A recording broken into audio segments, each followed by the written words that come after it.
हाँ। देखिए, आज उम्मीद करते हैं कि इंटरनेट चलता रहेगा। मंगलाचरण करेंगे।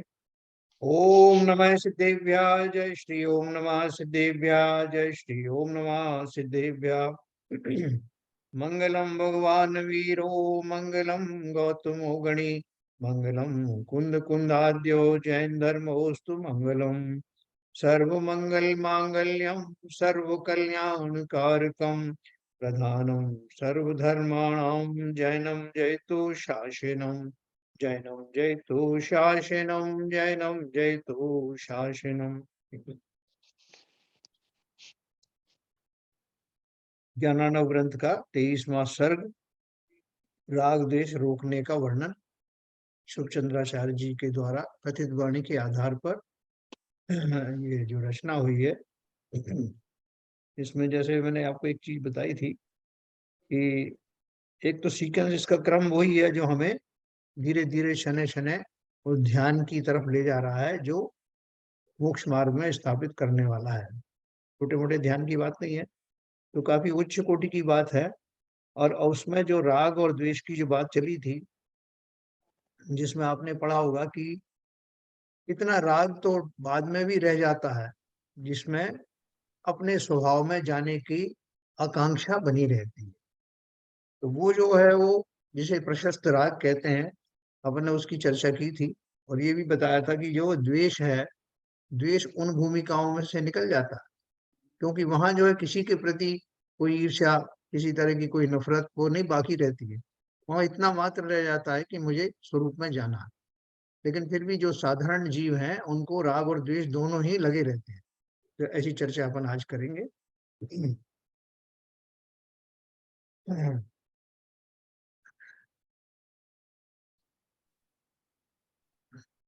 ये कल अपन ने पढ़ा था,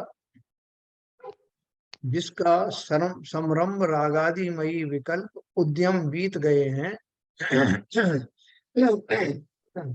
ऐसा वीतराग मुनि नित्यानंदमयी समीचीन शाश्वती आत्मा से उत्पन्न मोक्ष रूपी लक्ष्मी को वरता है। भावार्थ है, मोक्ष का स्वामी होता है। आज 25 नंबर से शुरू करेंगे। यत्र रागः पदं धत्ते, द्वेषैस्तत्रैति निश्चयः, उभावे तौ समालम्ब्य विक्रमा विक्रामत्यधिकं मनः। जहाँ पर राग पद धारे अर्थात प्रवर्ते, तहाँ द्वेष भी प्रवर्तता है, यह निश्चय है। और इन दोनों को अवलंबन करके मन भी अधिकतर विकार रूप होता। जहाँ पर राग पद धारे अर्थात प्रवर्ते, वहां द्वेष भी प्रवर्ता। जैसे अपन ने चर्चा की, जहाँ राग होगा वहां द्वेष भी होगा। क्यों होगा द्वेष? क्योंकि राग का अर्थ है किन्हीं वस्तुओं में, व्यक्तियों में, घटनाओं में अनुराग करना, और उनमें जो कोई व्यवधान बने उससे द्वेष आना। तो ये दोनों एक साथ ही चलते हैं। यहाँ तक कि अपनी उस भूमिका में भी, जिसकी अपन ने बात की थी पहले, कि जिसे प्रशस्त राग होता है, अपने स्वरूप में जाने का राग रहता है, वहां भी द्वेष की संभावना एक अपेक्षा से घटित की जा सकती है। वो क्या है कि मैं चाहता हूं कि मैं स्वरूप में लौट आऊं, लेकिन स्वरूप में नहीं लौट पा रहा है, मेरी इस स्थिति से ही मुझे द्वेष है।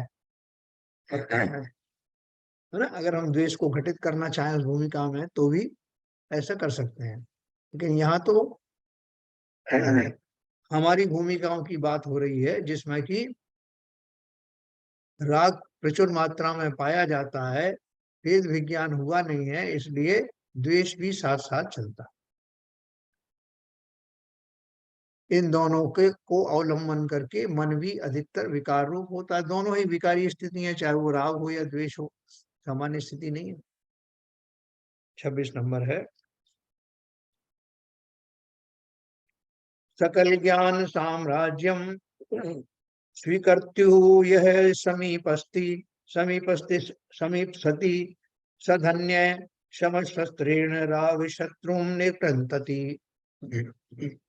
जो पुरुष समस्त ज्ञान रूप साम्राज्य के अंगीकार करने की इच्छा रखता है, वह धन्य महाभाग उपशम भाव रूप शस्त्र से राग रूप शत्रु को काटता है ना? जो पुरुष समस्त ज्ञान रूप साम्राज्य के अंगीकार करने की इच्छा रखता है। देखिए, आपने देखा कि वो चक्रवर्ती जब निकलता है 6 खंड का, 6 खंड की विजय प्राप्त करने के लिए, तो उसके पास में बहुत शस्त्रधारियों की तो कमी होती नहीं है, स्वयं उसके पास भी चक्र रत्न होता है। तो वो सब लेकर के जब चलता है तो उसकी इच्छा क्या है कि वो 6 खंड जो है विजित हो जाए, उनकी विजय की इच्छा उसको बनी हुई है, इसलिए वो अस्त्र शस्त्र आदि दिखाता है। वह धन्य महाभाग उपशम भाव रूप शस्त्र से, उसके शस्त्र अलग थे दूसरों को मारने के या डराने के, यहाँ तो कौन सा है, साम्राज्य ज्ञान रूप का साम्राज्य जिसे पाना है, वो उपशम भाव रूप शस्त्र से राग रूप शत्रु को काटता है। उपशम भाव रूप क्या है कि मेरे जो भाव हैं, उद्वेग रूपी भाव हैं, जिनमें किसी हलचल मची रहती है, जो सामान्य भाव नहीं है, उनके कारण से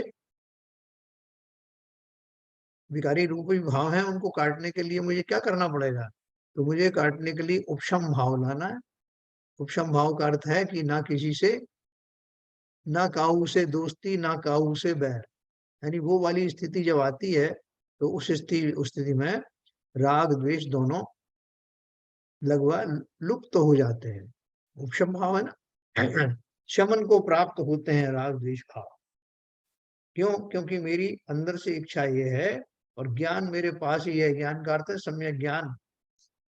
तो सम्यक ज्ञान के फलस्वरूप अर्थात वेद विज्ञान द्वारा उत्पन्न हुए उस ज्ञान के द्वारा मैं अवश्य ही राग रूपी शत्रुओं को जीतने में सफल हो सकता हूँ। 27 नंबर है, यथोत्पाताक्षमः पक्षी लून पक्षय प्रजायते राग द्वेषच्छेदे स्वांत पत्र रथस्तथा। जिस प्रकार कटी हुई पंखों का पक्षी उड़ने में असमर्थ होता है, तैसे ही मन रूपी पक्षी है, सो राग द्वेष रूप पंखों के कट जाने से विकल्प रूप भ्रमण से रहित हो जाता है ना? आपने देखा होगा कि जरा सी बात हुई नहीं कि मेरा जो राग रूपी मन है, रागी मन है, द्वेषी मन है, वो तुरंत प्रभाव से एक्टिवेट हो जाता है। जरा सी बात हुई नहीं, मैं यहाँ से तो प्रण करके गया था कि मैं, मुझे किसी से कुछ कहना नहीं है, किसी से कुछ सुनना नहीं है, लेकिन वो कहना और सुनना खाली बाह्य संकल्प मात्र था, जो कब जाकर कभी भी खंडित हो जाता है। फिर मैं आकर बोलता हूँ भाई साहब मेरी कोई गलती नहीं है, मैं बिल्कुल चुप रहने का सोच के निकला था, लेकिन उन्होंने बात ही ऐसी कह दी कि मुझसे रहा नहीं गया, है ना? ऐसे पर हमारे सब बहाने चले आते हैं। अरे उन्हीं परिस्थितियों में तो संकल्पित होना था जिनमें मैं बह गया आम आदमी की तरह।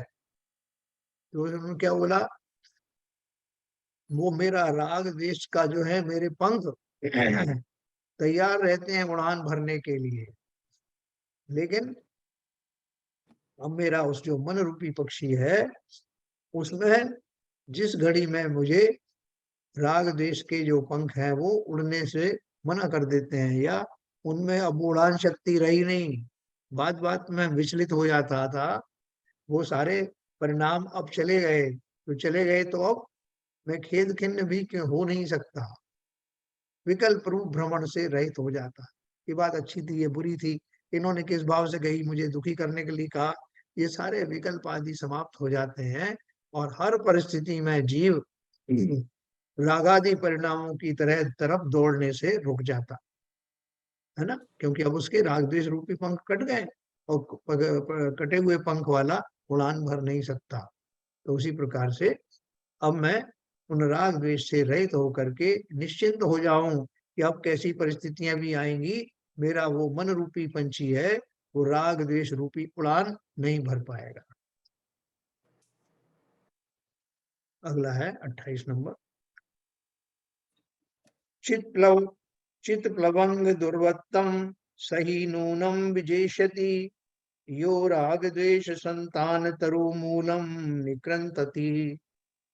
जो पुरुष राग द्वेष के संतान रूप वृक्ष की जड़ को काटता है, वह पुरुष चित्त रूप बंदर के दुर्वृत्ति विकार रूप भ्रमण को अवश्य ही जीतेगा, है ना। जैसे ऊपर पक्षी की उदाहरण थी, यहाँ बोले क्या बोल रहे हैं, राग द्वेष की संतान रूप वृक्ष को जड़ से काटता है, अर्थात जो राग द्वेष को उत्पन्न करने में समर्थ है, वो वैसा मेरा जो चित्त है जो भटक जाता है, निरंतर भटक जाता है, वह पुरुष चित्त रूप बंदर के बंदर की उदाहरण क्या होती, चंचल चित्त की चंचलता के लिए। सर यहाँ चित्त, संतान रूप कैसे लिया है? हाँ बता रहा हूँ। तो वो जो चित्त रूप बंदर के दुर्वृत्ति विकार भ्रमण को अवश्य ही जीतेगा, है ना। क्या बोल रहे हैं, जो पुरुष राग द्वेष के संतान रूप वृक्ष की जड़ को काटता है। राग द्वेष जिससे उत्पन्न होते हैं, संतान किसे कहते हैं? अच्छा। हाँ, राग द्वेष के संतान रूप यानी वो संतति है जो राग की है। एक राग से दूसरा राग उत्पन्न होता है, दूसरे राग से तीसरा राग उत्पन्न होता है। रागों की पूर्ति ना हो तो द्वेष उत्पन्न होता है। तो ये राग द्वेषों की संतति का जो मुख्य कारण है वो क्या है? मिथ्यात्व है ना। यस। मिथ्यात्व ही राग द्वेषों का जनक है। मिथ्यात्व अर्थात भेद विज्ञान का ना होना, स्वस्वरूप को जान नहीं पाना, दूसरी पर वस्तुओं के उसका स्वरूप भी नहीं जान पाना, किसी का स्वरूप किसी में मिला करके सोच लेना, अपने आप को शरीर तक ही सीमित रखना, ये सारी जो है संततियां हैं राग द्वेष उत्पन्न होने की। तो वो जो राग द्वेष रूपी संतान रूप वृक्ष की जड़ को काटने का अर्थ क्या, जड़ क्या है? वो अभी आने वाला, अगले ही दोहे में वो जड़ क्या है ये आने वाला। तो अभी अपन ने जो पढ़ा राग द्वेष का, हमें समझ में आता है आपका राग द्वेष से मैं पीड़ित हूँ। अभी देखो इन्होंने, ललित जी ने एक प्रश्न पूछा था कि राग द्वेष की उत्पत्ति का कारण क्या है, और मोह और राग में उन्होंने फर्क पूछा था, मोह राग द्वेष में। तो अभी उसका उत्तर आने वाला। देखो अभी अगला पढ़ेंगे अपन। इस प्रकार राग द्वेष का वर्णन किया, अब इनका मूल कारण मोह है, सो उसका वर्णन करते हैं, है ना। तो राग द्वेष, वो बोल रहे थे कि राग द्वेष और मोह में क्या अंतर है, अंतर की क्या बात है, सीधा सीधा एक कारण है और दूसरा कार्य है। कारण है मोह नहीं कर्म, मेरा अंदर में रहने वाला मोह, जिसके कारण मुझे सत्य का भाषण होता नहीं। संसार की जो वस्तुएं जैसी अपन बोलते हैं साहब वैसी तो दिख रही ना, ये थाली रखी है थाली दिख रही है, टेबल है टेबल रखी। आप बोल रहे हो कि मिथ्यात्व के कारण वस्तु जैसी है वैसी नहीं दिखाई देती, दिख तो रही है ना। ये आदमी है, ये जानवर है, सब दिख रहा। उस दिखने के पीछे तो तुम्हारी बाह्य चक्षुएं काम आ रही हैं, जिनसे वो दिखाई दे रहा है। लेकिन वो वस्तुएं मुख्य रूप से ये घटित करना कहाँ से करना चाहिए, श्वास से करना चाहिए। क्योंकि सुख किसे प्राप्त करना है, अपन ने शुरू में इसका इंट्रोडक्शन में कहा ना, जगत के समस्त प्राणी दुखी हैं और सुख की तलाश में हैं। तो वह यहाँ से हमारी रिसर्च शुरू होती है, दुखी क्यों है। बोले साहब दुखी इसलिए हैं कि उनको समझ में नहीं आ रहा है कि सुखी कैसे हो। आकुलताएं भरी हुई हैं, जीवन जीने में तरह तरह की बाधाएं आती रहती हैं। कभी शरीर जो है रोगी हो जाता है, कभी धन धान्य चला जाता है, कभी नाते रिश्तेदारों का अभाव हो जाता है, कोई ना कोई ऐसे कारण चलते रहते हैं साहब। तो दुखी ना हो तो क्या हो। तो फिर दूसरा सवाल आता है कि जिन्हें हम प्राणी कह रहे हैं, जिन्हें सुखी दुखी होना है, वो कौन है, उनका स्वरूप क्या है। बोले साहब दिख नहीं रहा, कोई आदमी है, ये पुरुष है, स्त्री है, ये जानवर है, ये सब है ना। ये सब तो है, इसके बीच में जो प्रकृति का जो रहस्य है उसे जानना, कि बाहर से दिखाई देने वाला ये कैबिनेट, ये खोल, ये मैं हूं क्या। सारी तो अजीब बात कही आपने, मैं ही तो हूँ जो भव भव में जाता हूँ, हर भव में जाता हूँ। ये शरीर ही तो है, मैं मैं ही तो शरीर हूँ। बोले अरे क्या बात कर रहे हो, मैं ही शरीर हूँ। अच्छा चलो साहब आप नहीं मानते तो ये इतना मान लो कि मैं शरीर नहीं हूं लेकिन शरीर मेरा है, ये तो मान सकते हैं? बोले ये दोनों ही बातें मिथ्या हैं। इनको अलग करके देखोगे तब वस्तु स्वरूप का यथार्थ निर्णय होगा कि विभिन्न शरीरों में बसने वाला मैं, हर एक भव में से गुजरने के पश्चात भी मैं जीवंत रहता हूँ, मेरा कभी नाश नहीं होता। जिस पर्याय में जाता हूँ उस पर्याय जन्य शरीर को जो अच्छा लगता है उसे ही अच्छा मानता हूँ। अगर मैं एक पर्टिकुलर शरीर का ही धारी होता तो उस शरीर में ही के योग्य जो भोग आदि हैं उन्हीं से मैं खुश हो जाता, उसी से खुश बना रहता, तब तो फिर भी मेरा भ्रम ठीक है। लेकिन यहाँ तो विभिन्न शरीरों में बसने वाला मैं, उन शरीरों में होने वाली अनुकूलताओं में राग करता हूँ, उन शरीरों से मैं किसी तरह का कोई रोग आदि आ जाए या कोई उनका कोई विदारण कर दे तो उससे मैं दुखी होता हूँ। इसका अर्थ है कि अलग अलग शरीरों में मेरे मेरे मेरे सुख की परिभाषा अलग अलग होती है, अलग अलग दशाओं में रहने वाला मेरा सुख अलग अलग होता है। मैं नरक में रहता हूँ तो वहां कामना करता हूँ कि जो इतना मैं जो अन्न खाने वाला जीव था, जहाँ एक कण भी मुझे अन्न नहीं मिलता, इतना पानी पीने वाला था एक बूंद पानी की नहीं मिलती, ऐसी अवस्था में मुझे काश वो अन्न मिल जाए। और क्या मिल जाए? अन्न मिल जाए, जल मिल जाए, और ये जो नारकी मुझे मार रहे हैं, प्रहार कर रहे हैं, इनका प्रहार बंद हो जाए। वहां मेरी वांछा ये। मनुष्य पर्याय की को और वांछाएं। पशु बनता हूं तब मेरे ऊपर बोझा लादा जा रहा है, मैं उससे बचूं, लोग मेरे ऊपर निर्दयता से बैठ जाते हैं, ये मेरे भाव आते हैं।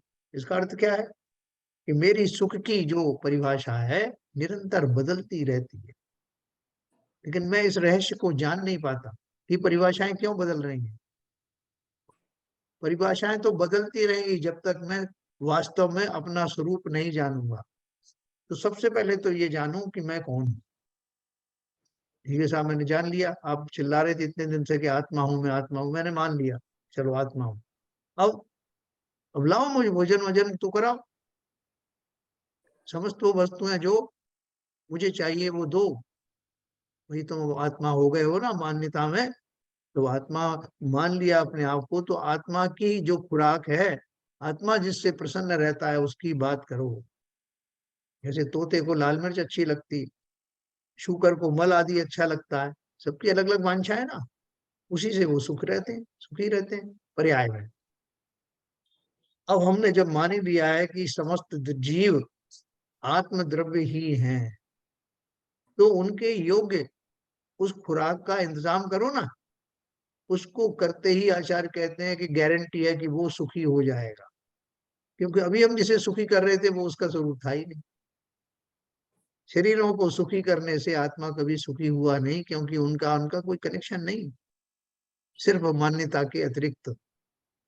मान्यता ठीक हो गई, मैं समझ गया कि मैं अब तक जिसे सुखी कर रहा था वो मैं नहीं था, ना ही वो मेरा था। तो जब ये मान लिया तो जैसे मैंने कहा कि आपको आपका बहुत दिन का बिछड़ा हुआ बेटा मिला, तो उस बिछड़ी हुए बेटे को मुझे मालूम नहीं कि अब इसकी कौन कौन सी जो है अभिलाषाएं हो गई हैं, खाना पीना उसे कौन सा अच्छा लगता है, तो अपन उससे पूछते हैं, पूछ करके फिर यथा योग्य इंतजाम करते हैं उन वस्तुओं का जिससे वो सुखी होता है, और फलतः वो अवश्य सुखी होता है।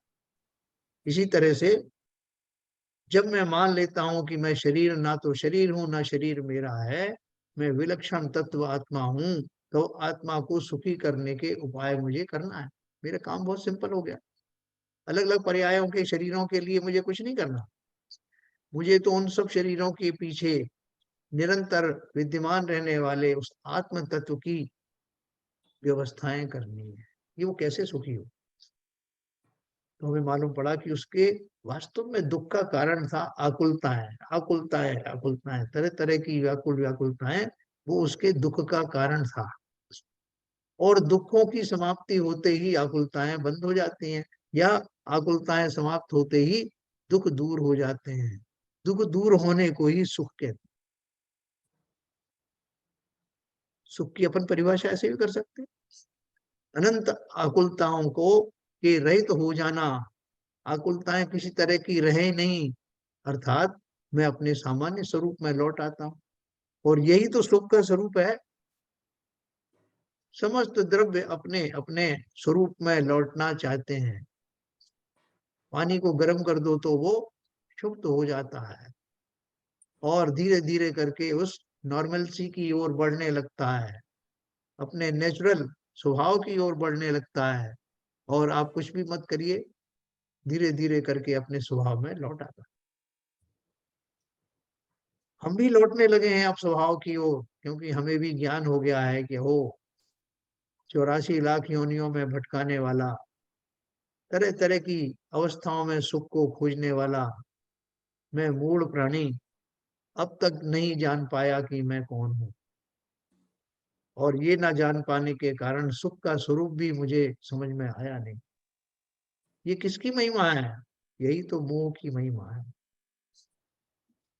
और मोह कर्म कितना प्रबल है, इसकी चर्चा अपन अभी करने वाले। इस प्रकार राग द्वेष का वर्णन किया। अब इनका मूल कारण मोह है, सो इसका वर्णन करते हैं।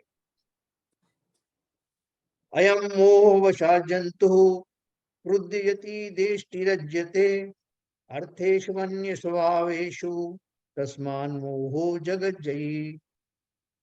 यह प्राणी मोह के वश से अन्य स्वरूप पदार्थों में क्रोध करता है, द्वेष करता है तथा राग भी करता है। इस कारण मोह ही जगत को जीतने वाला। देखो, मोह की जो महानता है वो आप सब समझ चुके हैं अब तक। मोह है तो बहुत सब कुछ है। मोह है तो आपका संसार चल रहा है। मोह क्षीण होते ही वो आपका जो वेदनी कर्म है, साता वेदनी कर्म की भी आपको कोई जरूरत नहीं। साता वेदनी तो आपको खैर सताएगा ही नहीं। साता वेदनी का भी मैं भी जो हर्ष और विषाद जो होता था वो सब रहेगा ही नहीं, क्योंकि मोह के कारण ही मैं उसको अच्छा बुरा मानता था। जब वो ही चला गया तो साता असाता भी कुछ करते नहीं। यह प्राणी मोह के वश से अन्य स्वरूप पदार्थों में क्रोध करता है। अन्य स्वरूप मतलब दूसरे स्वरूपधारी पदार्थों में क्रोध करता है, द्वेष करता है तथा राग भी करता है। इस कारण मोह ही जगत को जीतने वाला है। मैं किन किन से द्वेष करता हूँ, किन किन से राग करता हूँ? वो समस्त व्यक्ति, समस्त प्राणी, समस्त वस्तु, क्षेत्र आदि प्राकृतिक प्राकृतिक अवस्थाएं, वो सब कभी भी अगर मुझे मेरे अनुकूल ना लगे तो मेरे लिए सब द्वेष का कारण बन जाती है। इतनी सारी वस्तुएं हैं। व्यक्ति, हम लोग सबसे पहले जैसे हमारे सामने बहुत गर्मी है साहब, बहुत ठंड है साहब, ये क्या है? ये तो है ही ना। ये शरीर में साता असाता का अनुभव उस मोहनी कर्म के कारण ही होता है। ये सर्दी है गर्मी है तो तुम्हें क्या लेना देना? बोले सब क्या बात कर रहे हो, मेरे ऊपर ही से तो गुजरती हैं वो ठंडी हवाएं या गर्म हवाएं। मेरे ऊपर से अर्थात मेरे ऊपर मतलब मैं शरीर हूं ना साहब, तो उसके ऊपर से गुजरती है तो मुझे बड़ा कष्ट होता है। तो मान्यता में क्या पड़ा है? ये शरीर ही मैं हूं या मेरा ही शरीर है, ममत्व भाव है, एकत्व भाव है। इन दोनों भावों के कारण मैं अपने शरीर को हर जगह पे उसको प्रायोरिटी देता हूँ कि यही मैं हूँ। इसलिए कोई ठंडी वायु ना बहे, कोई गर्म वायु ना बहे, शरीर को कोई कष्ट हो इस तरह की कोई बात ना करे, ऐसे कोई रोग ना आ जाए जो शरीर को प्रभावित करे। मान अपमान के प्रसंग भी शरीर की दृष्टि से होते हैं साहब। उन्होंने देखो जरा एक पल भी नहीं सोचा कि मैं क्या हूँ साहब, मैं कितनी बड़ी पद से रिटायर हुआ हूँ, और उन्होंने ऐसी कह दिया, और ना मेरी उम्र देखी ना मेरा कुछ किया, और ऐसी बात कह दी। उनको मालूम नहीं मेरे कितना सत्कार हुआ करता था। ये सब जो मेरा मेरा मैं करता हूँ, तो वो सब मेरे में क्या है? शरीर ही मुख्य रूप से सामने है। हमारा मोह का कारण, मोह का जो घटना होता है वो किसके ऊपर घटित होता है? शरीर पर घटित होता है। मोह रूपी कर्म को पता है कि ये मूर्ख व्यक्ति है, इसे अपना स्वरूप पता नहीं है। इसको तरह तरह के प्रलोभन में शरीर के माध्यम से दूंगा और ये भटक जाएगा। ऐसे ही भटके हुए हम। शरीर को मुख्य करके मानने वाला मैं अकेला नहीं हूँ। संसार के समस्त प्राणी जिन्हें संसारी कहते हैं वो सब ही इस रोग से ग्रस्त हैं। जो जो मुझे अनुकूल लगता है शरीर के माध्यम से उन सबको मैं अच्छा मानता हूँ, और जो उसमें व्यवधान बनते हैं उनसे मैं द्वेष करता हूँ। और ये राग द्वेष करते हुए मुझे कोई शर्म नहीं आती। क्यों नहीं आती? सब और भी तो सब कर रहे हैं, मैं अकेला थोड़ी हूँ। बल्कि इसके विपरीत अगर मैं नहीं करूंगा तो ये दुनिया मुझे पागल समझने लगेगी। देखो कैसा पागल है, इतना धन धान्य मिला हुआ है, इतने सब पूरे नाते रिश्तेदारों से भरा हुआ घर परिवार है, इसकी जय जयकार हो रही, और ये उदासीन होकर के अपने में ध्यानस्थ रहता है। पता नहीं क्या है, पागल सा बिहेव करता है। तो संसारी जन तो ये चाहते हैं कि आप उनकी श्रेणी में बने रहें, तो वो आपको नॉर्मल मानते हैं। उन जैसे हाहाकार करते रहो, उन जैसा रुदन करते रहो, एक एक बात के लिए दुखी होते रहो और दूसरों को दुखी करते रहो, तब तो तुम सामान्य व्यक्ति हो, हमारे साथ संसार में रहने के योग्य हो। वरना तो हम तुम्हें मानते ही नहीं कि तुम इस युग के या संसार के प्राणी हो। मत मानिए आप। हम मनाने के लिए करेंगे भी नहीं कोशिश, लेकिन आप अपनी दुनिया जियो, अपनी जीवन जियो, जिंदगी जियो, हमें अपनी जीने दो। ये साधुओं के वचन हैं।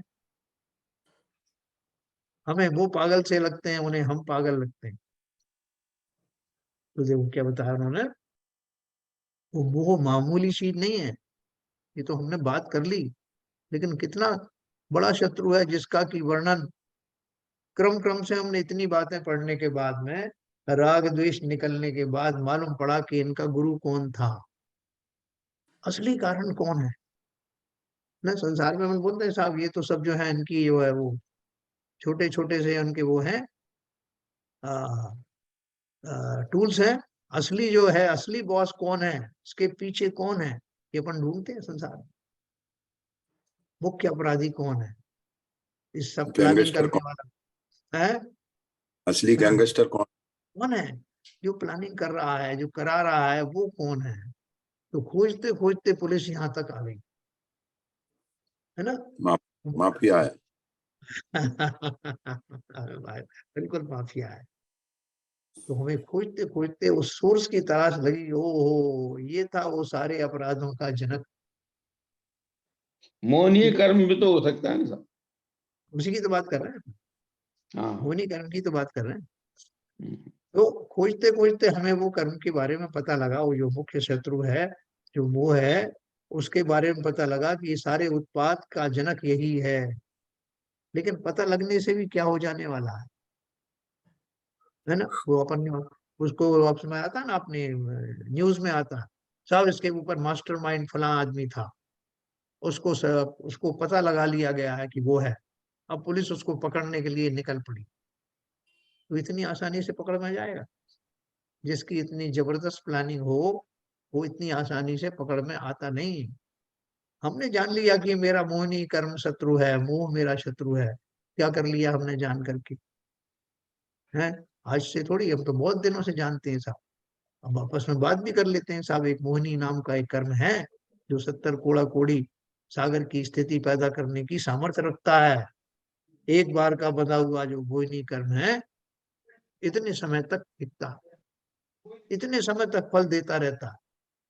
जान लिया सब। मोहिनी कर्म के भेद भी जान लिए कि दर्शन मोहिनी है साहब, चारित्र मोहिनी है, फलाना है ढिमका। तो कर क्या लिया आपने उसका? अरे साहब इतना आसान थोड़ी है। कर लिया मतलब पता लगा लिया साहब, इतने से संतुष्ट हो गए कि पता लगा लिया कि मोहिनी कर्म क्या करता है। मेरे राग द्वेष, अरे मेरे साहब मैं बड़ा सेटिस्फाइड हो गया। मैं पहले सोचता था कि ये राग द्वेष आदि क्यों उत्पन्न होते हैं, पता लग गया। क्या पता लग गया? कि ये सब मोहिनी कर्म की वजह से होता है। ठीक है सर, अब मैं चलूं, घर जाऊं? अरे भैया ये पता लगाने से क्या हो गया, क्या लाभ हुआ इतना खाली मानने से? जब तक हम उस भूमिका में ना जाएं, उस मोह शत्रु को जीतने की तरफ ना बढ़े, तब तक हमारा ये जान पाना बेकार ही है, व्यर्थ ही है।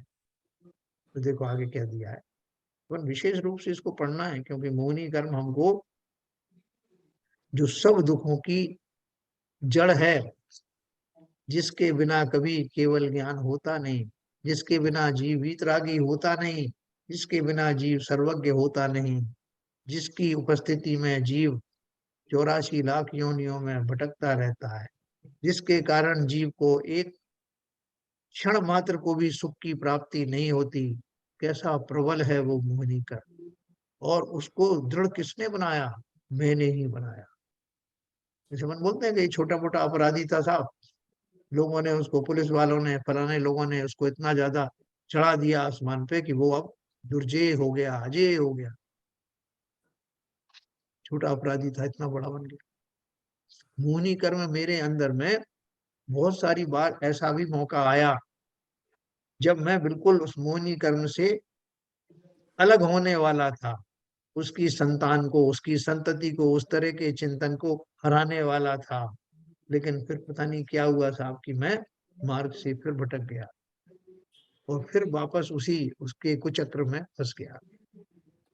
ये सारी बात अपन पढ़ेंगे, कैसे फंस गया। देखो अपन ये तो पढ़ेंगे 30 नंबर का। ऊपर अपन ने पढ़ा था, यह प्राणी मोह के वश से अन्य स्वरूप पदार्थों, मैंने स्वरूप ना दूसरे स्वरूप में रहने वाले पदार्थों को से क्रोध करता है। दूसरे स्वरूप यानी क्रोध, आज जो कोई मान अपमान के प्रसंग है, गाली गलौज के प्रसंग है, या कोई किसी तरह से मुझे नुकसान पहुंचाने वाले प्रसंग हैं, उन सब पर क्रोध करता है, द्वेष करता है तथा राग भी करता है। इस कारण मोह ही जगत को जीतने वाला है। जो दो दो शत्रु हो जाए ना, तो अपन जल्दी से जल्दी कोशिश करता है इनकी दोस्ती करवा दो, क्यों दोस्ती करा दो, क्यों इनमें साथ द्वेष भाव पनप रहा था, तो मैंने उनको समझा बुझा के उन्होंने बढ़िया दोस्ती करवा दी, और वो साहब अब ऐसे दोस्त हो गए कि वो एक दूसरे के बिना रह नहीं सकते। तो किसने कराया? द्वेष हटा के राग स्थापित कर दिया। ऊपर बैठा बैठा वो मोहिनी कर्म मुस्कुरा रहा है कि तुमने क्या किया, तो मेरे ही जाल में फंसे हो अभी भी। द्वेष हटा तो राग में फंस गए। फिर किसी दिन कोई ऐसी घटना होगी, राग टूटेगा, फिर द्वेष आ जाएगा, मेरा साम्राज्य तो चलता रहेगा। ऐसा वो मोह रूपी राजा निरंतर हमारे ऊपर बैठा हंसता रहता है, हमारी बेवशी पर, हमारी हमारी अज्ञान दशा को देख देख कर वो प्रसन्न होता है कि जब तक मैं हूं तब तक ये अपने स्वभाव में आ ही नहीं सकते। यह इनकी संसार यात्रा की कथा। तो अगला पढ़ेंगे, देखो 30 नंबर। राग द्वेष विशोध्यानम मोह बीजम जिनिर्मतम अतः स एव निशेष दोष सेना नरेश्वर है। इस राग द्वेष रूप विष के वन का बीज मोह ही है, ऐसा भगवान ने कहा है। इस कारण यह मोह ही समस्त दोषों की सेना का राजा है ना। राग द्वेष रूप विष के वन का बीज, पूरा विष से भरे हुए वृक्ष हैं, समा विषैली वृक्षों की पूरा के पूरा जंगल बना हुआ है, और उसके मूल में वो बीज क्या है, जिससे जो भी मैं बोता हूं वो विश्व तुल्य हो जाता है। बोले साहब इन सब के बीजों के बीच में एक मोहनी नाम की एक वस्तु छिपी हुई है, उससे जैसे ही बीज जो है प्रभाव लगता है, वो सब विषैली हो जाते हैं और उनसे विष रूपी वृक्ष ही उगते हैं। इस कारण यह मोह ही समस्त दोषों की सेना का राजा है ना। देखो ये पहले तो अपन ये मोहनी कर्म की जो सामर्थ्य है वो समझ रहे हैं, उसके बाद में मैंने आपको हिंट दिया कि मोहनी कर्म क्या है, मोहनी कर्म से क्या क्या होता है, आगे भी वो आने वाला है। तो इस बार मौका मिला है अपन को, जब अपन किसी चीज की एनालिसिस करते हैं ना, तो उसको पूरा एनालिसिस करना, ये क्या चीज है, कहाँ उत्पन्न होता है, कहाँ से लाया जाता है, इस पे क्या क्या प्रोसेसिंग होती है, कोई नई चीज अपन को मिलती है ना, और उसका जो है कहाँ कहाँ उसका क्या क्या फल होता है, किस किस चीज में उसका उपयोग होता है, ये सब बातें अपन जानेंगे। क्योंकि अब समझ में आया है वो मास्टर माइंड अब मिला है। मिला तो पहले भी था, पहले उससे तो उसका नाम सुना था, लेकिन अब हम उसका पूरा पूरा विश्लेषण करेंगे। और आप बिल्कुल निश्चित मानना कि जिन्होंने उसका विश्लेषण किया है, इस भाव से किया है कि मुझे इससे निपटना है, वो आसानी से तो नहीं, लेकिन निपट जरूर पाए हैं। और मुझे तो वही, मेरा संकल्प वही है, शत्रु कितना ही प्रबल हो, मुझे उससे मुक्त होना है। तो पहले तो हम उसकी सामर्थ्य देखें ना, कि वो क्या क्या कर सकता है। क्योंकि शत्रु को कभी कमजोर नहीं समझना, इसलिए उसकी सामर्थ्य देखूं जिससे उससे अधिक सामर्थ्य मैं उत्पन्न कर सकूं। इस राग द्वेष रूप विष के वन का बीज मोह ही है, ऐसा भगवान ने कहा है। इस कारण यह मोह ही समस्त दोषों की सेना का राजा है। जितने भी मेरे अंदर दोष उत्पन्न होते हैं, उस मोहिनी कर्म के कारण ही होते हैं। चाहे मैं दर्शन मोह की बात करूं, जिसमें मैं भ्रमित हो जाता हूं कि क्या मेरा स्वरूप क्या है, या मैं चारित्र मोहनी की बात करूं, जिसके फलस्वरूप राग द्वेष आदि या कषाय आदि उत्पन्न होते हैं, है ना। दोनों ही उसी के ही तो भाग हैं, उसी की फैकल्टीज हैं। तो 31 नंबर पढ़ेंगे। असावेव भवोद भूता दावन्नी शरीरिणाम तथा दृढ़तरानंत कर्म बंध निबंधनम। यह मोह ही जीवों के संसार से उत्पन्न हुआ दावानल। दावानल माने अग्नि है, जंगल वगैरह में आग लग जाती है, वो सब दावानल है।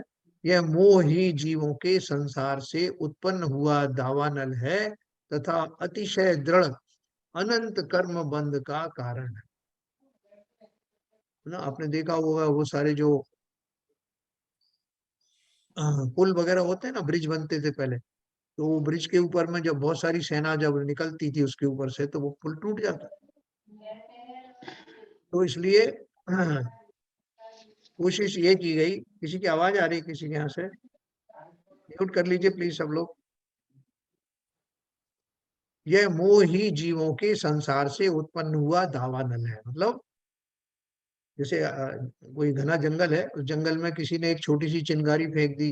पहले लोग कर लेते हैं, बीड़ी पी के फेंक दी या कुछ कर दी, तो वहां पर एक वृक्ष में आग लगी, और घना जंगल था, सब वृक्ष एक दूसरे से सटे हुए थे, तो वो तुरंत फैल जाती है और फिर वो बुझती नहीं, जंगल की आग भस्म करके ही छोड़ती है। इसलिए कहा यह मोह ही जीवों के संसार से उत्पन्न हुआ दावानल है तथा अतिशय दृढ़ अनंत कर्म बंध का कारण। अपन सब जानते हैं कि नवीन कर्म का बंध, जो हमारे 8 कर्म है ना, 8 कर्मों में से वो 7 कर्मों का जब भी उदय होता है, उनके उदय के फलस्वरूप नवीन कर्म बंद नहीं होते। जैसे आप दर्शन मोहिनी का उदय हुआ तो दर्शन तो नहीं होंगे, लेकिन दर्शन ना हो नहीं होना ये पाप बंद का कारण, नवीन कर्म बंद का कारण नहीं होगा। उतनी देर के लिए नहीं हुआ। अंतराय कर्म का उदय हुआ तो उतने काल तक आपको वो वस्तु उपलब्ध नहीं हुई। ज्ञानावर्णी कर्म का उदय हुआ तो उतने काल तक वो उसका व्यवधान बना रहेगा। उसके कारण से मुझे नए कर्म बंद नहीं होंगे, लेकिन बंद किसके कारण होगा? मोहिनी कर्म के कारण। क्यों? क्योंकि उस मोहिनी कर्म के कारण मैं अपने स्वरूप से रहित बना रहता हूँ, वंचित रहता हूँ, और मेरे सारे उत्पात, मेरे द्वारा किए जाने वाले समस्त अच्छे या बुरे खोटे कर्म के प्रति के बैकग्राउंड में यह मोहिनी कर्म ही होता है। मेरी मति भ्रांत हो जाती है, यहाँ तक कि मैं अपने मित्र को भी शत्रु समझने लगता हूँ। कई बार होता, मित्रों को जतलाना पड़ता, भैया ये हम तुम्हारे भले के लिए कह रहे हैं। अरे नहीं नहीं, कोई भले के लिए नहीं कह रहे, मैं सब समझता हूँ, मैं जानता नहीं क्या।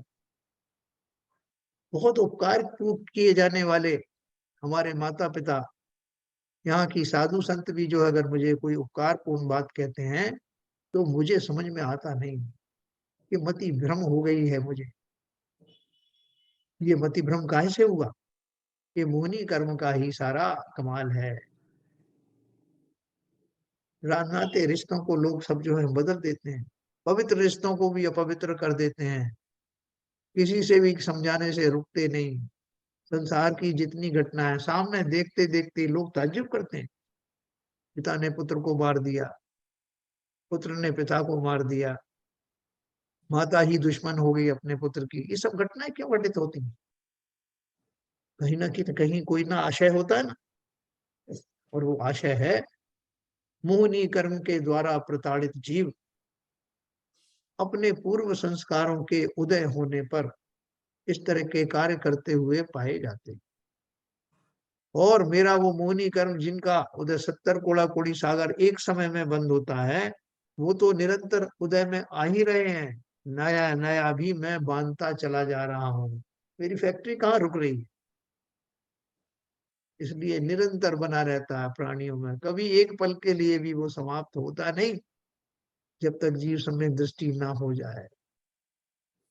और सम्यक दृष्टि होने के बाद भी कषायें जीवंत बनी रहती हैं जब तक कि यथा योग्य चारित्र पर मैं आरूढ़ ना हो जाऊं। बहुत मुश्किल है, लेकिन अजेय नहीं है। ऐसा नहीं है कि मैं कभी उसको पार नहीं कर सकता, क्योंकि अगर ऐसा होता तो ये अनंत सिद्ध राशि मोक्ष में स्थित नहीं होती। यह मोह ही जीवों के संसार से उत्पन्न हुआ दावानल है तथा अतिशय दृढ़ अनंत कर्म बंधन का कारण है। एक मैं और पढ़ूंगा, 32 नंबर। रागादि गहने खिन्नम मोह निद्रा वशीकृतम जगन मिथ्याग्रहाविष्टम जन्म पंके निमज्जति। यह जगत रागादि के गहन वन में खेद खिन्न हुआ, मोह रूप निद्रा के वशीभूत हो, मिथ्यात्व रूपी पिशाच सहित होने से संसार रूपी कीचड़ में डूबता है। यहाँ खेद, निद्रा, पिशाच ये तीनों ही बेखबर होने के कारण यह आत्मा इन कारणों से अपने को भूलकर अज्ञान रूप संसार में डुबाता है। देखो आचार्यों को, जैसे अपन किसी को कोई दुर्वचन सुनाते हैं ना, तो अपन एक से एक जो है वो सशक्त दुर्वचन चुन करके लाते हैं, कठोर से कठोर वचन, कि ये बिल्कुल आहत हो जाए बुरी तरह से। मेरे अंदर के ऐसे भाव आते हैं कि तुम तो नीच हो, तुम तो ये हो, तुम तो शूद्र हो। चुन चुन करके हम वो शब्द लाते हैं जिन्हें हम गाली भी कहते हैं। क्यों लाते हैं? क्योंकि मैं चाहता हूं कि मेरे जो उद्गार हैं वो कठोर से कठोर शरीर के वचनों के माध्यम से प्रकट हों और फल स्वरूप सामने वाला आहत हो। मेरा मन उद्विग्न हो गया साहब, मैं इसको क्या नहीं कह दूं, मेरे पास शब्द बचे ही नहीं। तो उन्होंने, आचार्यों ने भी कुछ प्रयास किया है हमारे उद्गारों से युक्त मन के बारे में। यह जगत रागादि के गहन वन में खेद खिन्न हुआ। क्या क्या किया इस जगत में? जो राग द्वेष हमने भी पढ़ा, उसके गहने गहन वन में, घोर जंगल में वो फंस गया। फंसने के कारण खेद खिन्न हुआ, मोह रूप निद्रा के वशीभूत हो, है ना। दूसरा टाइटल क्या लगा दिया? मोह रूपी निद्रा के, मोह नींद वश जगवासी घूमे सदा। हम पढ़ते ना 12 भावना हमारे सुन।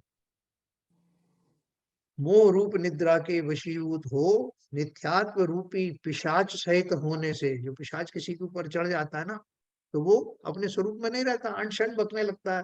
तो लोग कहते हैं अरे साहब इसके ऊपर भूत पिशाच को चढ़ गया है, देखो इसकी आवाज स्वयं की नहीं है, ये तो अंदर से इसको पिशाच का प्रकोप है।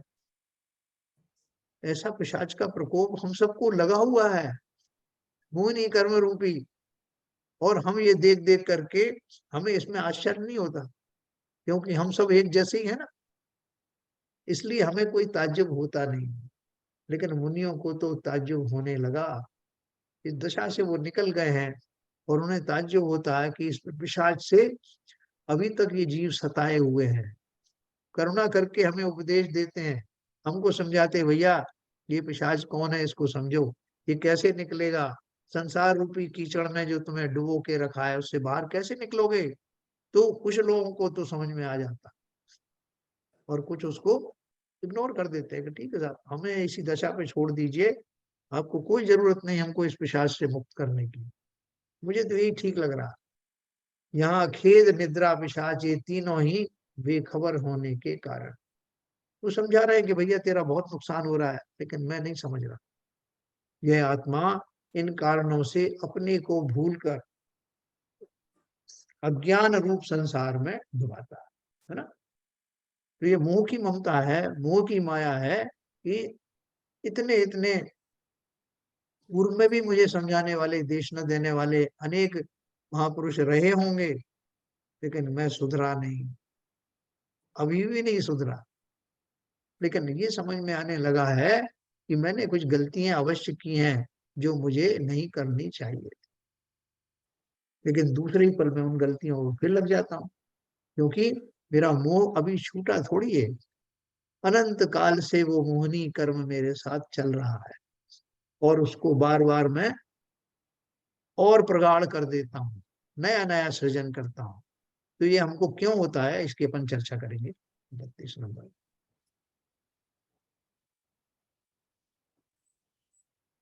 अच्छा, कोई बताए हमको ये मोहनी कर्म कब से मिला हुआ, कितने दिन हुए? काल से मिला हुआ, जब से संसार है।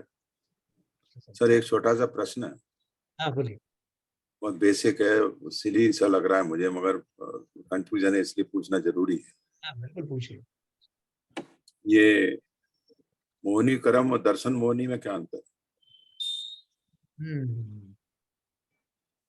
मोहनी जो है वो एक उपन्यास की चार्ट बना ना, ऊपर लिखो हाँ, मोहनी कर्म, उसके फिर दो ब्रांच बनाओ, दर्शन मोहनी, चारित्र मोहनी, अच्छा, दो ब्रांच हो गए। ठीक है। दर्शन मोहनी में हमारा जो मिथ्यात्वादी है, जिसके कारण हम भ्रमित रहते हैं। चारित्र मोहनी में कषाय राग द्वेष आदि आते हैं। ओके। हाँ। क्या चलन, राग द्वेष कम हो गए क्या? एक बात आपने जो अभी चल रही है कि मतलब ये अनंत काल से बना हुआ है, जी लेकिन ये बात कहने में तो एकदम सही है, लेकिन जिनका मोहिनी क्रम टूटता है तो वो एक ही काल में और एक ही समय में पुरुषार्थ करने से टूट जाता है, ये भी सच है। तो ये भी बात सही है। तो ऐसा नहीं है कि अनंत काल से बना है तो बना ही रहेगा। हाँ। आपको तोड़ना है तो आपको उसके लिए पुरुषार्थ करना पड़ेगा। आपको केवल ये भाव समझ में आ जाए कि ये जो मैं मेरे को उस चीज को असीम सुख में जाना है और मेरे को करना है और वो उसको मान ठान लेगा तो निश्चित रूप से तोड़ पाएगा। अदरवाइज तो यदि फिर उस पर सिद्धांत सिद्धांत नहीं होगा और विश्वास नहीं होगा, बेसिकली मानते हैं कि है, लेकिन सिद्धांत पक्का सिद्धांत नहीं है। पक्का सिद्धांत हो जाएगा तो उस दिन तो कल्याण हो जाएगा।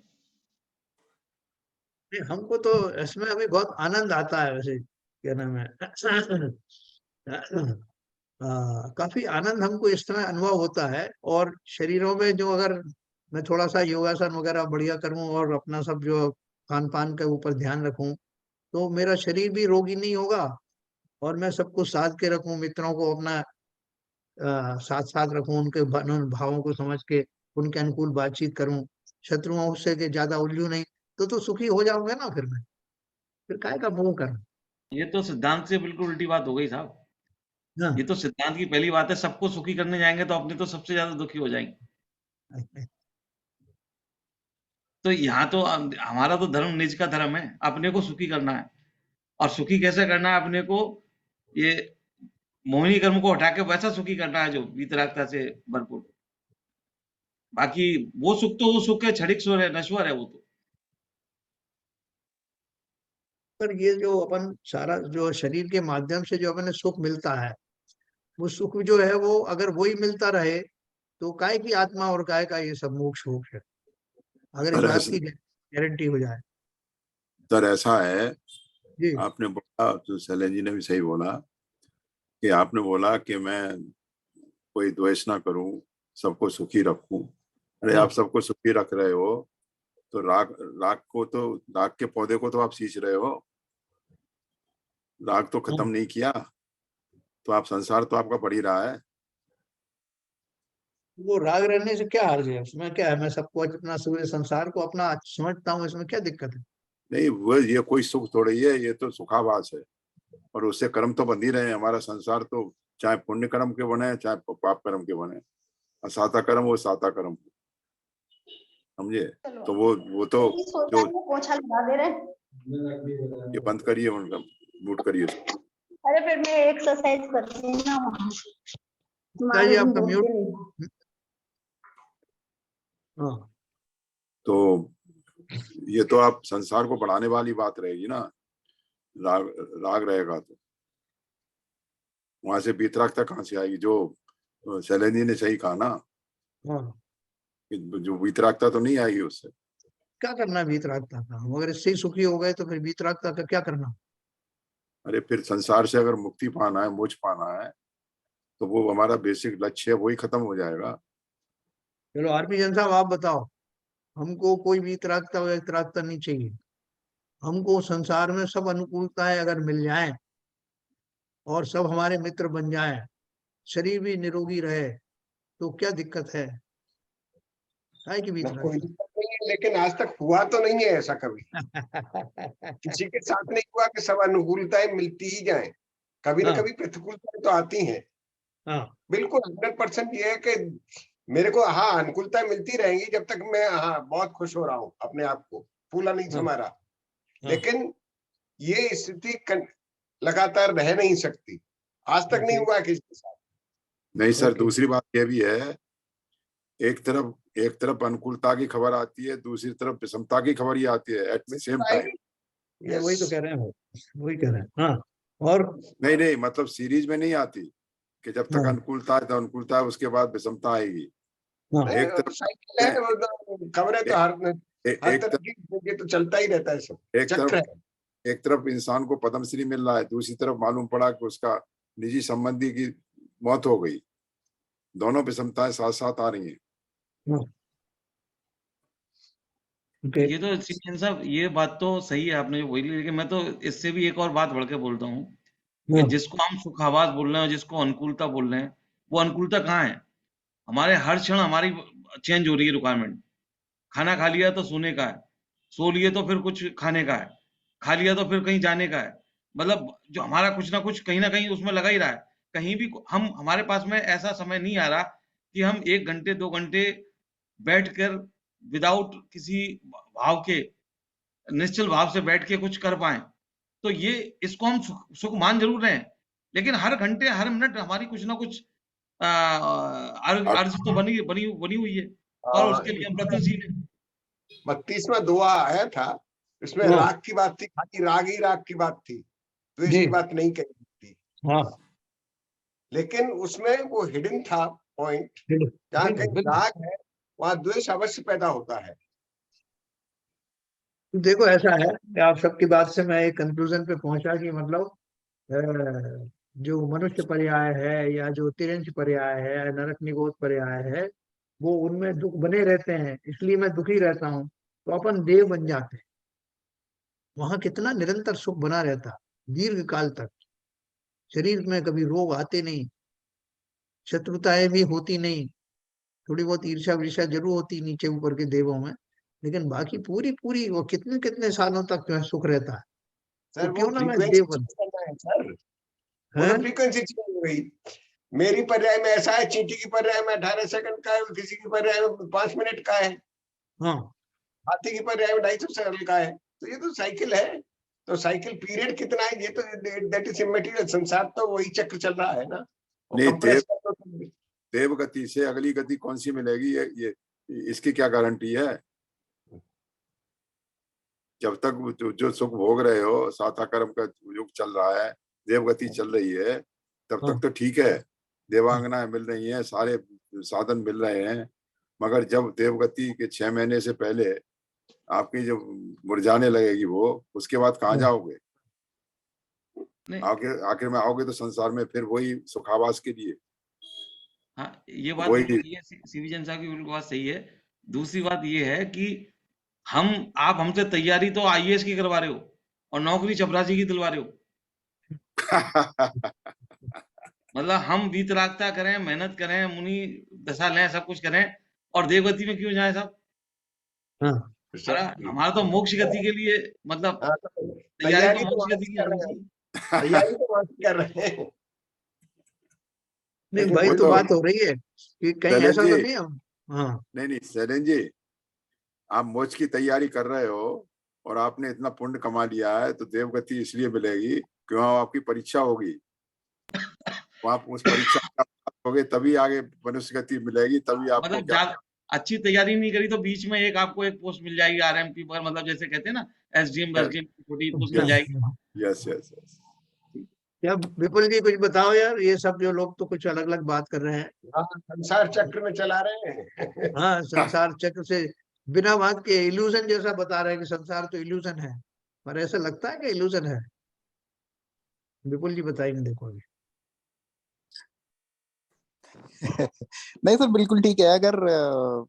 अगर जैसा कि आपका जो बेसिक प्रश्न था कि सब विषमताएं बनी रहें और सब समताएं बनी रहें, सब सुख के जो साधन हैं, जैसा आपने जो आपका मूल प्रश्न था कि मैं बेसिक एक्सरसाइज करता रहूं, खान पीन का ध्यान रखूं, आते रिश्तेदारों के साथ में समव्यवहार करूं, जो जिनके साथ में थोड़ी सी घृणा है उनके साथ में थोड़ा सा दूरी बना के रखूं, तो ये जो व्यवहारिक जीवन की जो व्यवहारिक जीवन में इसको जीने की कला बोलते हैं, वो तो बिल्कुल सही है। वो तो अगर अगर वैसा हो सकता है तो ठीक है, फिर तो शायद मोक्ष जाने की जरूरत नहीं है मेरे हिसाब से, अगर ऐसा हो सकता है तो। लेकिन ऐसा हो नहीं सकता, दैट इज द ओनली। मतलब कुल मिला के ये है कि जो हमें संसार में मिलने वाला सुख है, हम उसी से संतुष्ट हैं, प्रोवाइडेड कि वो निरंतर मिलता रहे, है ना? इसको अपन ऐसे कंक्लूड कर सकते हैं कि नहीं कर नहीं सकते? नहीं सर, उसमें उसमें उसमें ये है कि उसमें ये है कि आप, हाँ मतलब उसमें डिग्री होगी ना। तो सी, अगर मान लिया ये सब होने के बाद अगर जीव समता में रह पा रहा है, अब वो समता की डेफिनेशन क्या है, उसका उसका परिमाण क्या है, वो निर्भर करता है। क्योंकि समता की डेफिनेशन भी, अगर मान लिया मुझे आधा घंटा पानी नहीं मिला या 1 घंटा भोजन देर से मिला, उसी में ही मैं उद्वेलित हो रहा हूँ, तो बात मतलब फिर तो एक, तो उसकी जो मतलब अनंत लेवल है। तो बात वही है कि क्योंकि वो उस लेवल की समता जो मोक्ष में है वो आपको संसारिक जीवन में नहीं है। वो एक मतलब व्यवहारिक रूप में कहा जाता है कि अगर आपको वो सब मिल गया यहाँ पे तो फिर मोक्ष जाने की जरूरत नहीं है, तो उसका भी थियोरेटिकल आंसर है हाँ, फिर तो जाने की जरूरत नहीं है। लेकिन प्रैक्टिकली वो लेवल की क्षमता यहाँ पे नहीं है। देखो, अपन जिसे सुख कहते हैं, जो इंद्रिय जन्य सुख है, उसके भी बहुत सारे जो भेद हैं। कल मैं आपको बताऊंगा कि अपन ने जो शांति पथ प्रदर्शक में 4 प्रकार का सुख पढ़ा था, कि कैसे वो अलग अलग प्रकार का सुख जो है वो मुझे कैटेगरिकली अलग अलग तरह का जो है देता है। ये उससे बड़ा सुख है, ये उससे बड़ा सुख है। ऐसे हमने 4 तरह का वो सुख पढ़ा था। इंद्रियों का जो पोषण करना, दूसरों का जीवों जीवों का उद्धार, वो सुखी करना, उसमें कैसा भाव आता है, ये सब 4 तरह का अपन ने पढ़ा था। किसी की बेटी का ब्याह हो जाए तो उसमें कैसा उसे सुख मिलता है। ऐसे बहुत सारे भेद जो है सांसारिक सुख में पढ़ते हैं। और उसकी निरंतरता में वैसी निरंतरता कभी बनी नहीं रहती।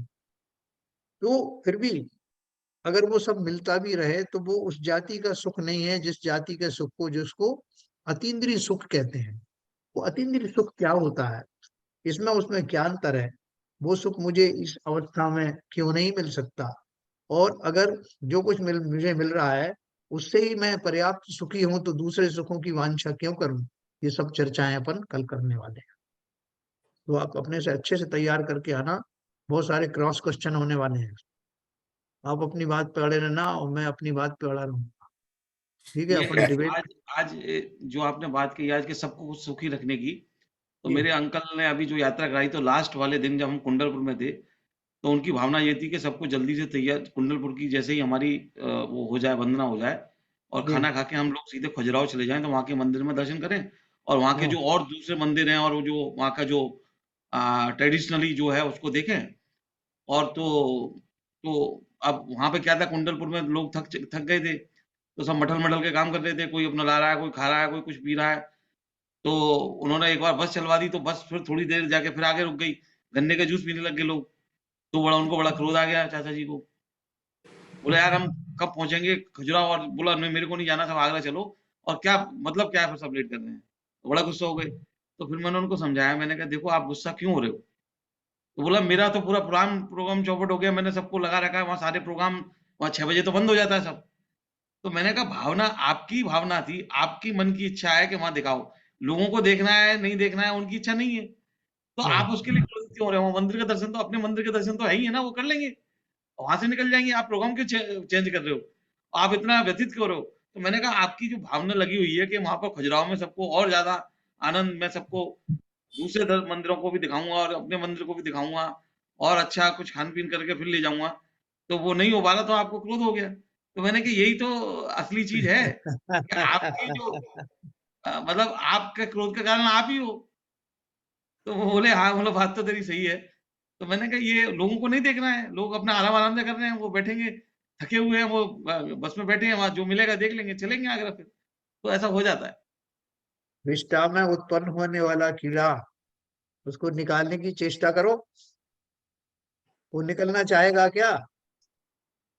क्योंकि उसको वहीं सुख मिल रहा है, उसकी सुख की परिभाषा वहीं सिमट कर रह गई। समस्त प्राणियों की अपनी अपनी अभिलाषाएं हैं, अपना चिंतन है, उससे वो सुखी दुखी महसूस करते हैं। आप लाख कोशिश कर लीजिए, लेकिन हमारी इच्छाएं भले ही निरपेक्ष भाव से देखें, एब्सोल्यूट टर्म्स में अच्छी हो सकती हैं, लेकिन उनको अच्छी लग रही कि नहीं जिनका मैं करना चाहता हूं भला। यही मोह की लीला है, इस मोह के बारे में भरा पड़ा है मोह। तो अपन उसका जितना विस्तार से चर्चा करेंगे, उतना हमको उसका विस्तृत ज्ञान होगा। ये अब हमारे जीवन में शब्द मात्र ना रहे। हाँ बोलिए आर के सर। नहीं, मैं तो ये कह रहा हूं, मेरे पास जो भी पर्याय होती है मैं उसी में अपना सुख ढूंढ लेता हूँ। मेरे सुख की परिभाषा अलग हो जाती है हर पर्याय में। अच्छा हो जाती है। और हर एक व्यक्ति का, हर एक के आश्रम, जैसे अभी शैलन जी कहानी सुना रहे थे, वो उसमें जिन व्यक्तियों को जिस तरह से आनंद का अनुभव होना है, उन्होंने अपना मानस वैसे बना रखा है। मैं कुछ सोच रहा हूँ कि इनको इससे आनंदित करूं, लेकिन उनका नहीं मान रहा है वही ना। आनंद तो का कारण है, उनको दुखी कर रहा है। यस, वो ये सोच रहे होंगे। तो जैसे मैं एक छोटी सी आपको बात बताऊं जल्दी से, कि हमने यहाँ पे एक शटल डैम था रावत भाटा में, उसके ऊपर एक आयोजन किया, डिपार्टमेंट ऑफ एटॉमिक एनर्जी का एक बहुत बड़ा प्रोग्राम था। तो बहुत सारे पूरे देश से लोग आए थे, मैं उसका ऑर्गेनाइजर था। तो वो हमारा जो मैनेजर था, उसको मैंने बोला कि भाई अभी ये टीम आ रही है साउथ इंडिया वाली, इनका भोजन का इंतजाम करो। बोले ऐसा हो जाएगा। उसने तरह तरह की चीजें बनाई है, बहुत लेट बनाया, दाल बाटी बनाई, लेकिन उनको बिल्कुल अच्छी नहीं लगी। और ये बिल्कुल इंतजार कर रहा था कि अब ये कूदेंगे, तालियां बजाएंगे, क्या खाना परोसा। और वो बड़े दुखी हो गए। बोले ये साहब एक गोला हमारे लिए बना दिया है, मोटा मोटा सा आटे का, इसका क्या करें? मैंने कहा आपको क्या चाहिए? बोले हमें तो साहब दही भात चाहिए। ये सब क्या है? उनका सारा जो है वो उत्साह समाप्त हो गया आयोजकों का, कि देखो हमने क्या किस किया और ये क्या किसमें आनंद मान रहे हैं। तो आनंद की परिभाषाएं अपने अपने मोह के परिमाण के अनुसार होती है। यही मोह कर्म की विचित्रता है। तो चलिए अभी समय हो गया, कल अपन इस पर और चर्चा करेंगे। और ये विशेष चीज है जो हमारे हाथ लगी है। ठीक है सर, चलिए स्तुति करते हैं। मिथ्यात्व में नाश विको, ज्ञान के प्रकाश विको, आपा परोभास विको, भानु सी बखानी है। छहो द्रव्य जान विको, बंध विधि भान विको, स्वपर पिछान विको, परम प्रमानी है। अनुभव बताए विको, जीव के जताए विको, काहू न सताए विको, भव्य और आनी है। जहाँ तहाँ तार विको, पार के उतार विको, सुख विस्तार विको, यही जिनवाणी है। हे जिनवाणी भारती, तो जपू दिन रैन, जो तेरी शरणा गहे, सो पावे सुख चैन। जा वाणी के ज्ञान ते, सूझे लोकालोक, सो वाणी मस्तक धरू, सदा देत हूँ धोख। जिनवाणी माता की जय। जय।